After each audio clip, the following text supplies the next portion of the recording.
addicted to blue, friends with the tragic. I love you the most when you make me cry. Sad, but it's true. Some kind So where are you right now, Lauren? Where are you Skyping? I am on the moon. Fabulous. I'm in isolation on the moon. I wanted to be as far away as possible from all other people. I chose So I just thought I'd come up here. I Yeah, chose it looks beach. yeah. It's really sunny and really fun. Not many friends about, so just nice chill holiday in isolation. So I'm joined with Lauren, who is one of my very good friends. But we've written quite a few songs together. So we've written Hesitate, Nothing But Words, Invisible, and Addicted to Blue. Yeah. I've got that many songs going around my head that I just... Yeah, we've written a lot more songs, but those are the ones that are out in the world to find. They're the ones that people have heard. So do you want to tell people how we knew about each other? I feel like this is a great story. I feel like you should have it. Okay, so I was Lauren's stalker. So I was a big fan of Lauren when I was younger, and still am, obviously, which I'm sure is very weird for you because now you have a friend who's a slight stalker. But you would think that it was weird, but like I've actually met so many of my who are now like my best friends through people that I discovered because they liked my music, people that won competitions to open for me on tour. And then became literally my best friends. So maybe I'm just really bad at making friends in any other way. You just steal all your fans. It's a good thing though. It's a good, because I really wanted to write with you for ever. And the first song we ever wrote together was Hesitate, right? Yeah. And so I just got through to the live shows of X Factor, which I didn't think was going to happen. And because I'd sung all my original songs all the way through the show, I'd only ever written by myself, and I'd sort of run out of songs. And obviously being on the show, it was quite a busy time. I didn't really have time to just sort of take myself off into a room and sit there and write a song. Yeah. So I was like, Lauren, help a gal out, I need you. So we wrote Hesitate, and then I ended up singing that. You came to the live show as well. I did. Oh my god, it was one of the scariest moments of my life.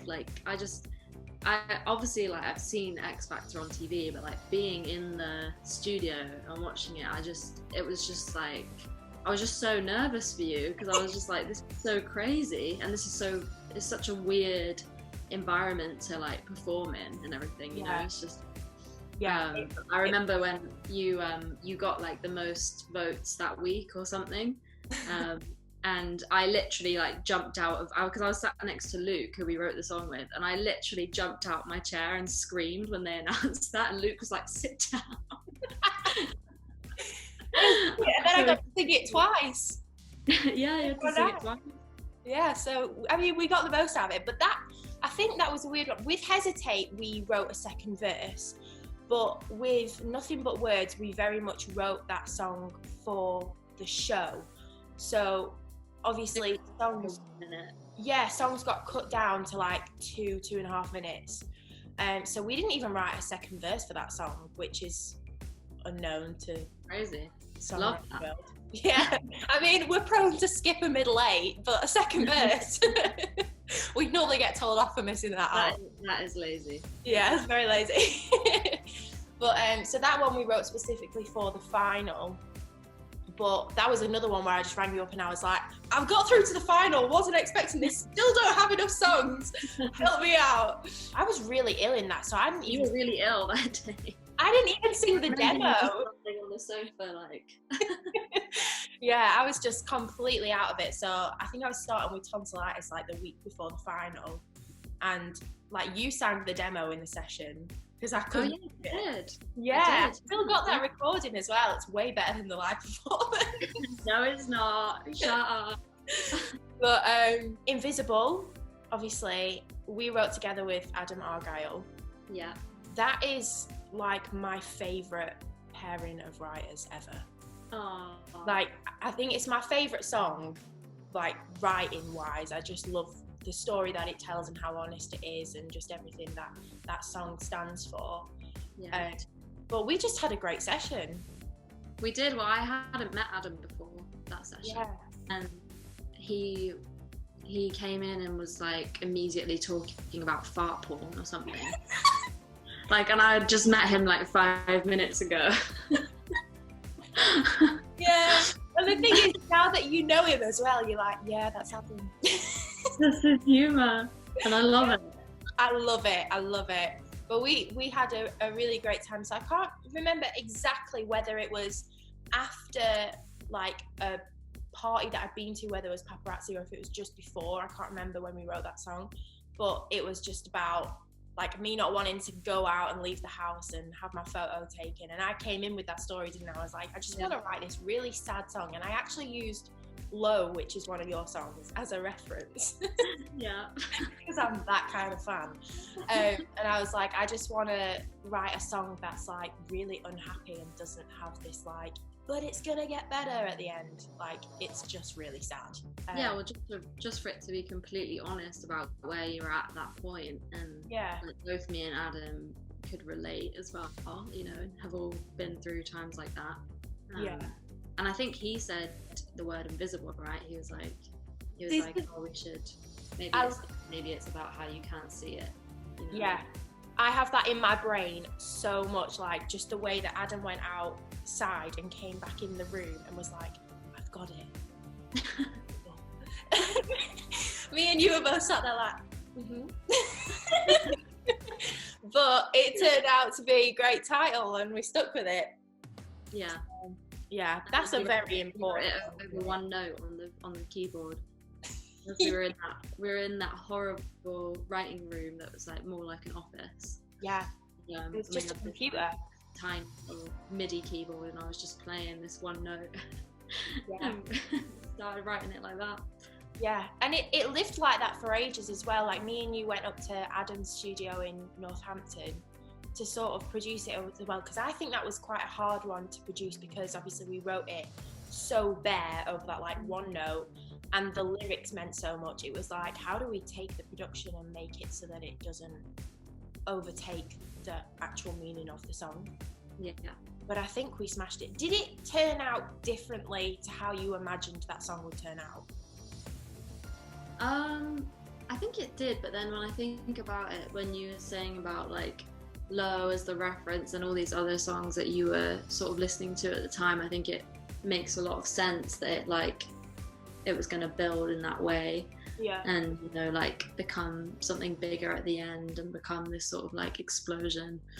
Because I think that's like how it felt to you at the time. It felt like you were kind of like bottling everything up, you know? Yeah. So I think it works, even though it's like different to how it started. But it's the same for Addicted to Blue. That's also ended up very different from how it started too. Yeah, so there's probably more to say on that one, because we wrote Addicted to Blue as a ballad.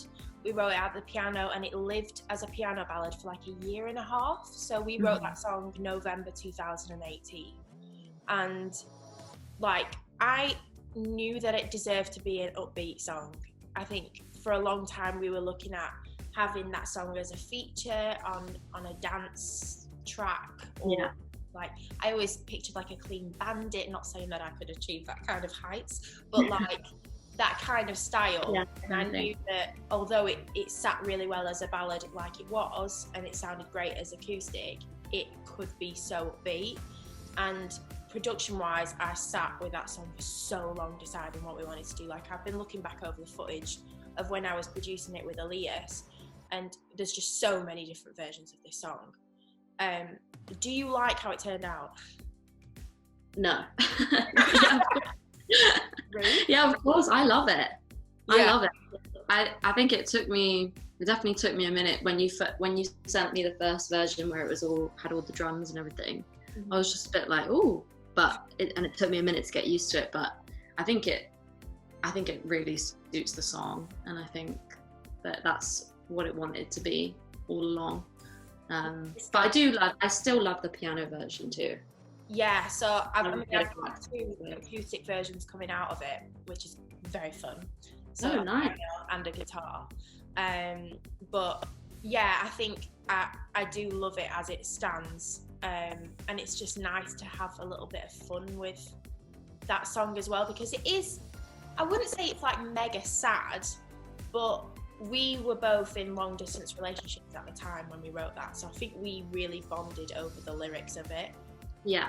And it just touching on like how someone can make you cry when they go is like such a nice feeling. It's sad, but it's actually a really lovely feeling that someone can make you feel that way. Yeah, I think we summed it up on that last line of the song, like, how lucky am I to have a reason to cry when you say goodbye, which I just love so much. Yeah, it's gorgeous. I think like my favourite lyric that I've ever written in one of my songs is "I love you the most when you make me cry." Like, yeah. I adore that. Well, that is how we felt at the time. And we were in Stockholm, which is where my boyfriend lived at the time. Yeah. So it was funny because we were like there on a writing trip, but I was also there like to see my boyfriend. Yeah, I had third wheels the whole week. Yeah, because you were coming out for dinner with us and everything. We kept calling Grace our child. Yeah. You are in LA, right? I am in LA right now, yeah. So you moved there a few months ago, which makes me so sad. Don't say that.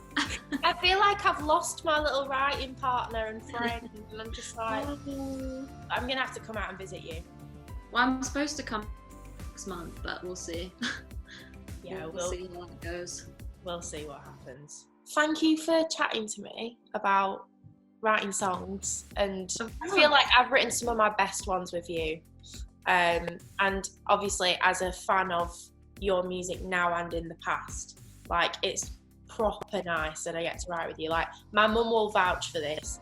Like, when I was about 16, I just listened to your stuff all the time, and I really feel like the only reason I started writing is because I just loved what you had and wanted that for myself.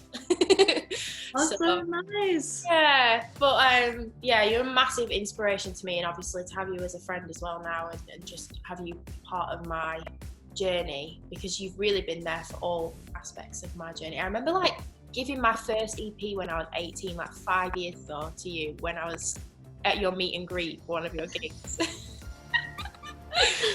I used to wait outside places for you.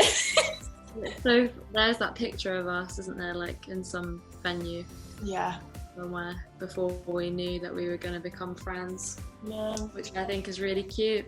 Yeah. And I'm such a fan of you, and I think your voice is amazing, and I think you have really good taste. And it was like when I started writing songs for other people, all I wanted to do was help like develop artists who were in similar position to me when I was like in my late teens, because like I didn't have any like female like friends really in music or co-writers. I didn't really work with any other girls, and I really needed that, like someone who I could like talk to honestly and trust in that process, because I had so many like men just screaming in my ear at all times, you know.